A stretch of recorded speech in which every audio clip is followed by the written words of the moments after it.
cyane cyane abantu nkora nabo cyane n'abagabo. Mfasha abagabo gutera akabariro. Urabizi umudamu utatera akabariro umushiha bari wose si byose. Ubatangira wibwira abagukurikiranye muri kino kiganiro. Nitwa Violette Kayange. Ukaba ukorera iki? Sinabamenye ushaka kumbwira impamvu uri kumbaza ngo nkora ibiki.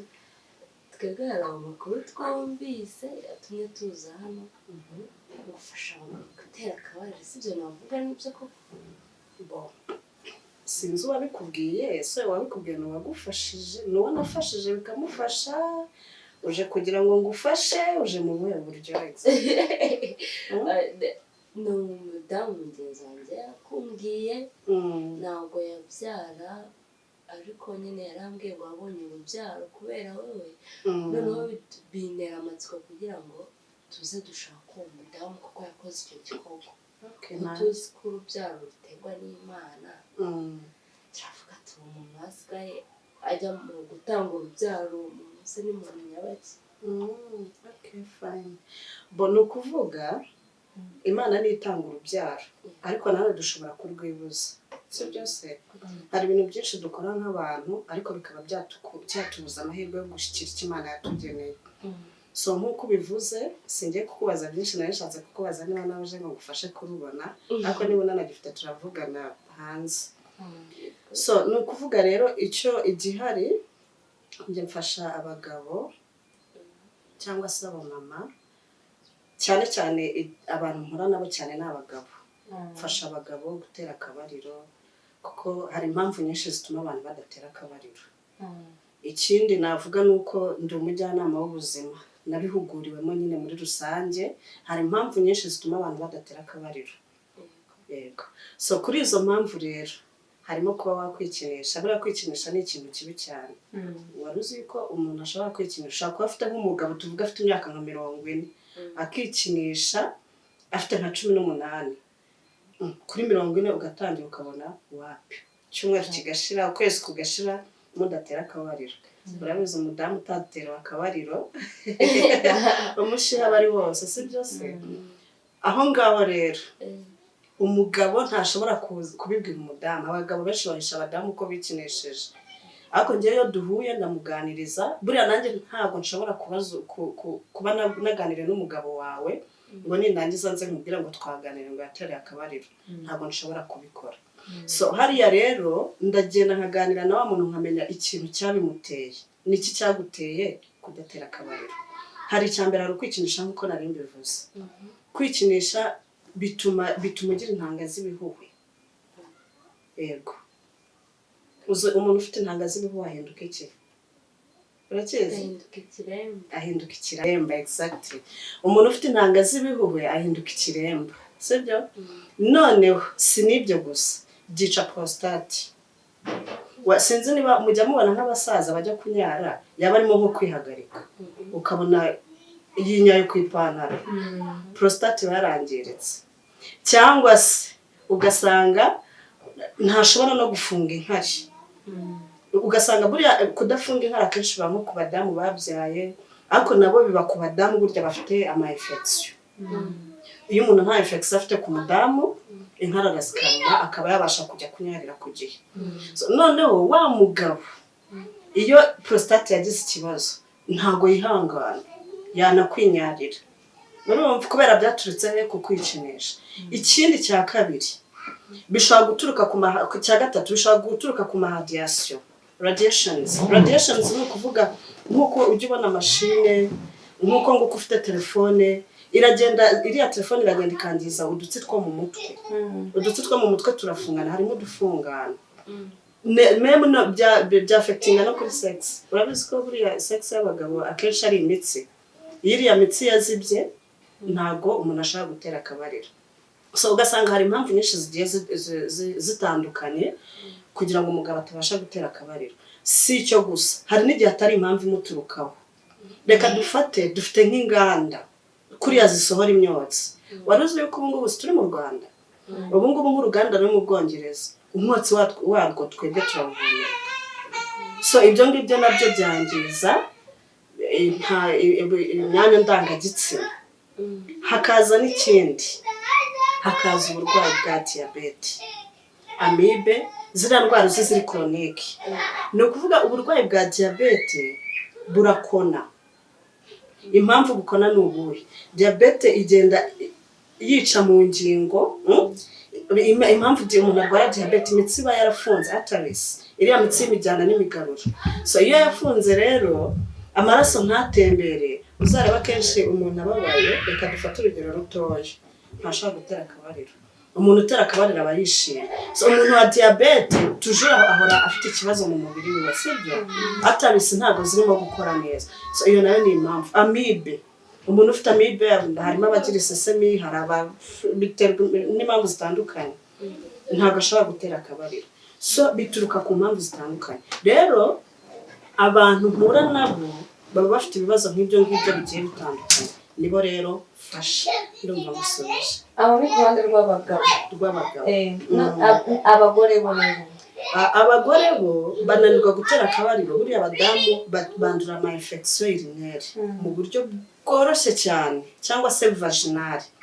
Nshobora kuba nicaye hano kuri iyi ntebe, nayihagurukaho wayicara ugahita wandura. Abagore, umugore wese ufite infection urinaire ntabwo ashobora kugira ubushake bwo gukora imibonano mpuzabitsina, ntabwo bishoboka. Ikindi nanone, umudamu ashobora kudatera akabariro bitewe n'umugabo we. Buriya abadamu bakunda abantu bababwiza ineza, ntabwo umudamu ugomba kumubwira nabi. Niba uje ukaza umwuka igitutu, nimunabikora uzamenye ko mwabikoze ku ngufu, sibyo? So abadamu rero nabo bisaba kumuganiriza, nkamenya ikintu ndi bumuhe. Twavuga mu rwego rw'ibiganiro, noneho kwikinisha ku mudamu nabo byamutera ubugumba. Ntabwo bimutera ubugumba. Ingaruka zo kwikinisha ku mugore? Ingaruka zo kwikinisha ku mugore harimo kurwara kanseri du colo, kanseri y'inkondo y'umura, hakabamo kwangirika mu mitekerereze, hakabamo kurwara ama infection, kuko hari igihe wikinisha. Tuvugana na hatwe abadamu dukunda kwisiga amavuta agiye atandukanye, ugasanga bya bivuta bikojeje aho bitagenewe. So hariya rero ni ingaruka zose zo kugira ute zo kuba umudamu wikinishije abafite. None se hari ndetse bavuga utubana tuzi nko ku bagabo, hari ibintu ushobora kurya bikagukiza ubwo burenganzira ibiryo bisanzwe? Nkanjye urakoze kumbaza icyo kibazo. Nkanjye aho ngaho kuri icyo ngicyo uvuze, ubundi sinzi niba ujya mu kintu bita inyunganiramirire.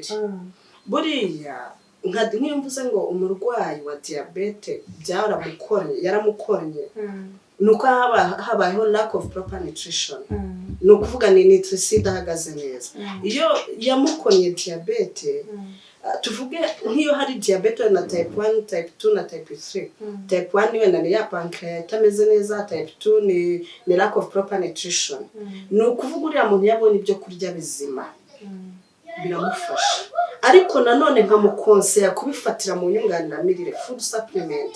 Kuko tuvuge niba muganga ashobora kugukonsera kurya akawunga kenshi, ukaba usanga wenda ka kawunga kenshi kazakugira umumaro mu mwaka.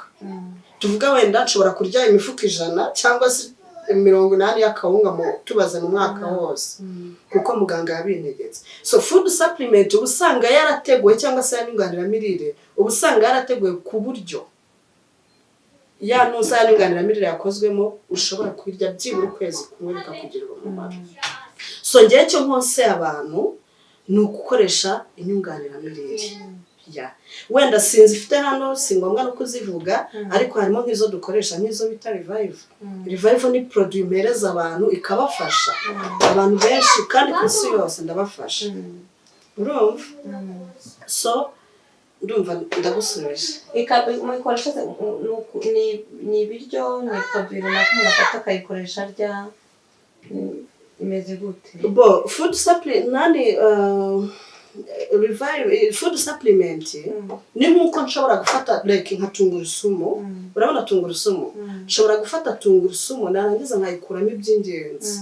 Ugasanga nk'ikiro cya tungurusumu ukuyemo agafu gashobora gukora kanini kamwe gusa ka food supplement kuko nakuyemo iby'ingenzi gusa so niyo mpamvu rero hariya uhita ukonse umuntu gufata food supplement warangiza ukanamugira inama y'ibyo ashobora kurya kuko nshaka kuguhereza tungurusumu ikora kuri ya blood circulation ku itembera ry'amaraso none naguhereza ya tungurusumu bikaba ngombwa ko ukeneye concombre ifasha ubwonko gukora neza nkakubwira gufata inyanya n'urugero inyanya buriya zirafasha kuri prostate ubunyobwa bubisi nuko so ugasanga ariko nanone byo kurya n'ubifata nonaha rimwe ntabwo biri bukugira umumaro exactly bisaba ngo ufate ya nyunganiramirire wongereho iki n'iyindi niba uhuye na muganga aguhe na regime diet ikintu ushobora gukurikiza none se tugaruke ku bakore gato njye niba nibanza kwenda iby'abagabo ku bintu byerekeranye n'amavangingo umuntu utayafite nabyo ni uburwayi wari uziko buri mudamu wese agira amavangingo nyine ujya uhura n'umuntu umwe akakubwira turiya twarahuye numva wapi ntakigenda undi turahura numva biragenda rero ugerageje nko kubaza rero nk'awa muntu wumvishe bavuga ko bitagenda kambotse aravuga ati njye numva wenda haba horoheye ariko bya bindi biza numva byinshi cyane ibyo ntabyo uko biba bimeze gute kuko nk'uko bivuze hari abantu umwe ashobora kuvuga ati buri wese arayagira wenda nuko batazi nawe wenda n'umuntu utabizi utayafite n'uburwayi umuntu yagenza gute ni ukuvuga amavangingo abadamu bose uko igitsina gore kiremye kose twese turi mu kimwe sibyo keretse hari waba afite ubundi bumuga ntazi ariko igitsina gore cyose kizima kiremye kimwe nuko umudamu ashobora kubura amavangingo bitewe n'umugabo urimo kumurongora swat umudamu ntamukunda swat uwo mugabo yamurongoye nabi cyangwa se ntiyamuteguye sibyo kuko amavangingo ni ukwirekura k'umudamu arirekura kugeza aho yumva ibyishimo bye bigeze kuri iriya level noneho rero ikindi cya kabiri umudamu kugira ngo abure amavangingo uri kubyumva ni ukuvuga hari igihe aba yama infection twavuze umudamu ufite infection kugira ngo azagire ubushake buri kure so ugasanga bitewe n'ikindi izo mpamvu zigiye zitandukanye cyangwa se atanakunda n'umugabo nabyo birashoboka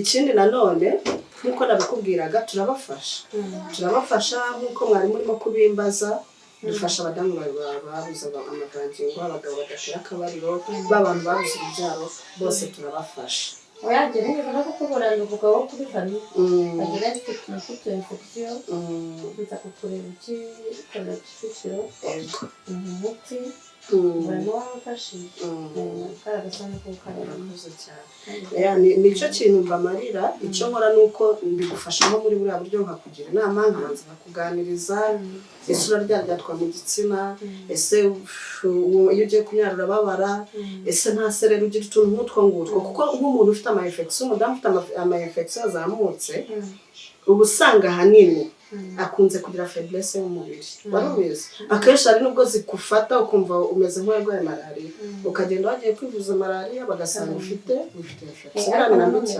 hari abantu batazi ngo ziterwa n'iki ugasanga umuntu bakubwira ngo ni toilette ikariso utuntu nk'utwo ngo ubundi nyine ziriya infection urinaire cyangwa vaginale ziterwa n'iki infection vaginale ni iy'inyuma so infection urinaire rero ni ukuvuga infection vaginale nabyita ko isa nk'aho itera infection urinaire sibyo ni ukuvuga mu gitsina habamo icyo bita pH niba nabyita ni nk'utwanda niba na acide sinzi ko nabyita sibyo iriya pH igomba kuba ari nyinshi cyangwa se ntibe nkeya igomba kuba iringaniye yabaye nyinshi bitera cya kibazo cy'ama infection niyo yabaye nkeya bitera cya kibazo hari igihe rero usanga yarashizemo ikindi nawe uko nabikubwiye reba amatoilette dukoresha nkanjye kuri office yanjye dukoresha toilette turi benshi n'urugero sibyo ahantu tuba tugenda mu mago yacu dukoresha amatoilette menshi so iyo uvuye muri toilette byonyine niyo wanyura kuri toilette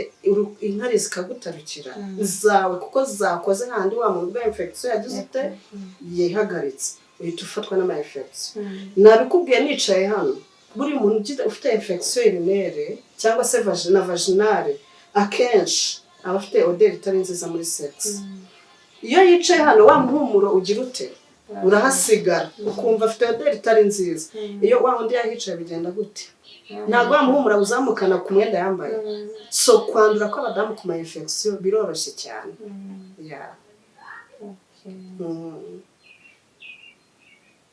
Ndumva nta kindi. Hari ikindi mwambaza se?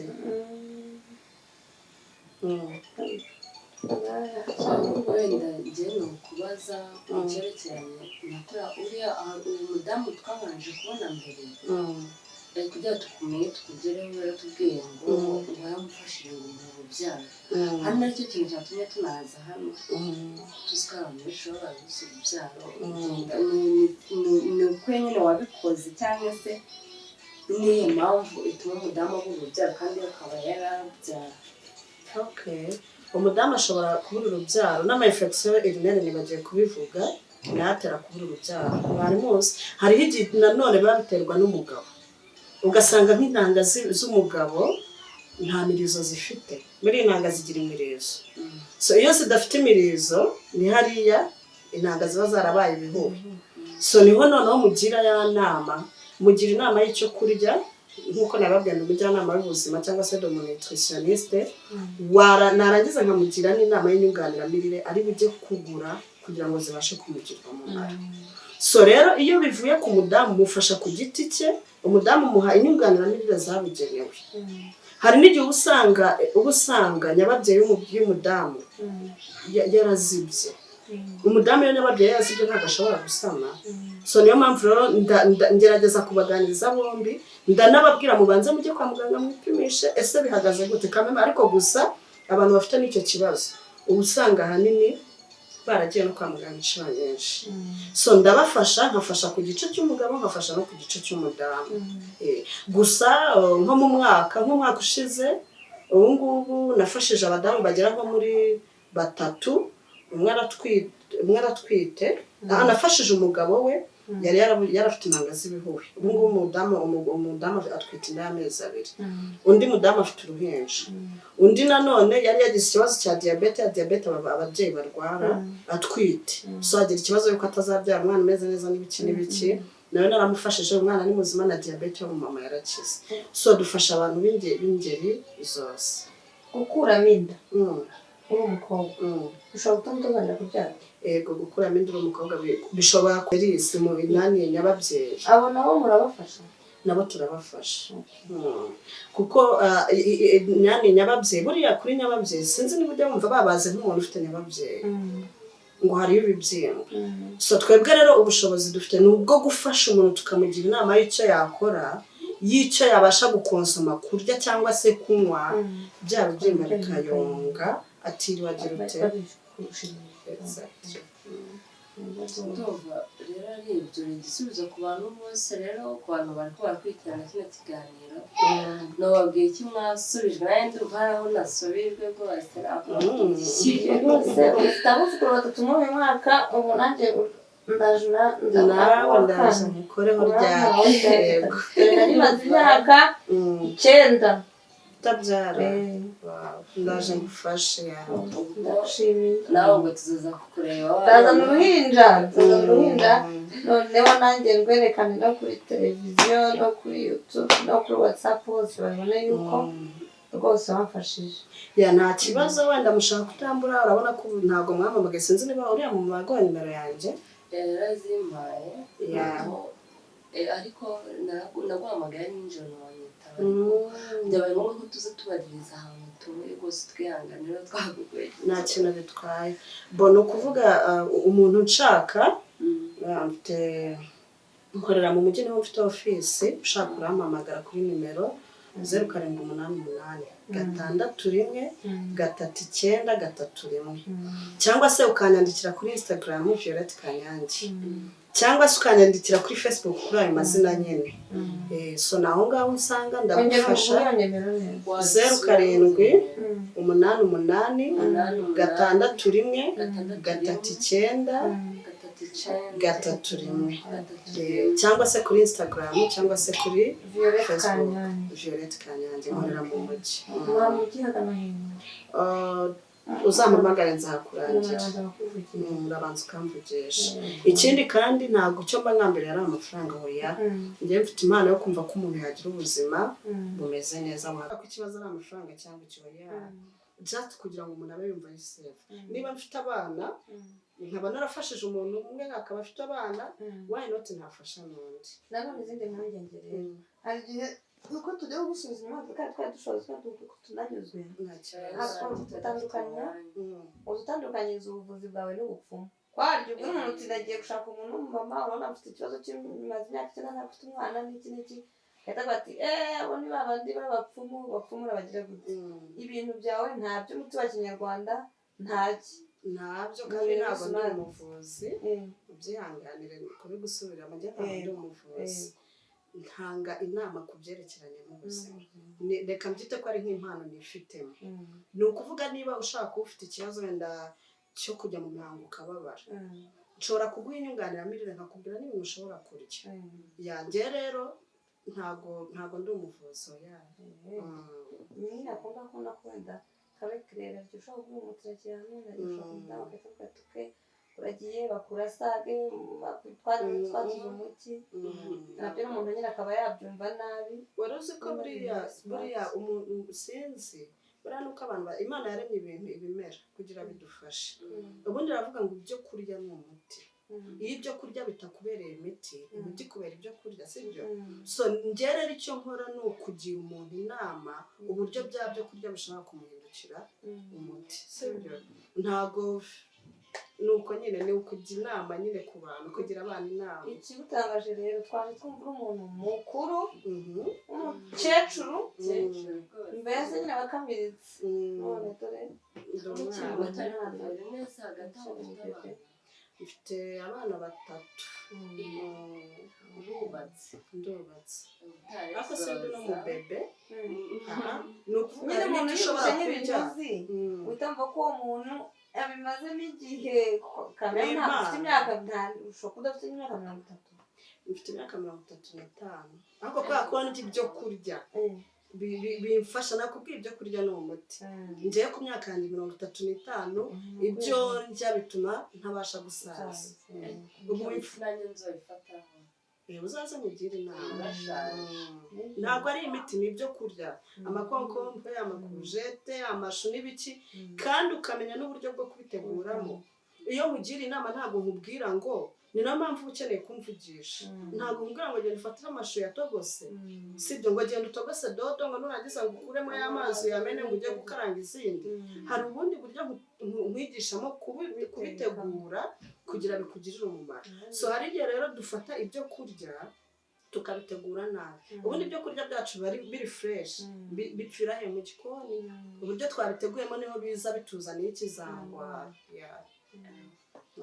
bakoze ndumva rero twabonye gushimira kandi wakoze kuri umwanya waduhaye wakoze no kutugira ndumva ahari natwe usa nkaho twisanzemo nubwo twari turi abanyamakuru bigenga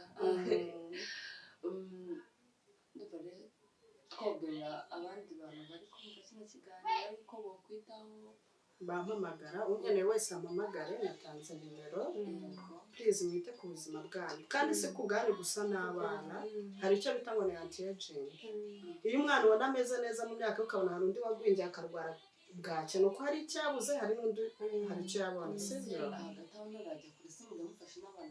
turabafasha nkufasha kumenya icyo wafashisha umwana mu mirire kugira ngo umwana agire imikurire myiza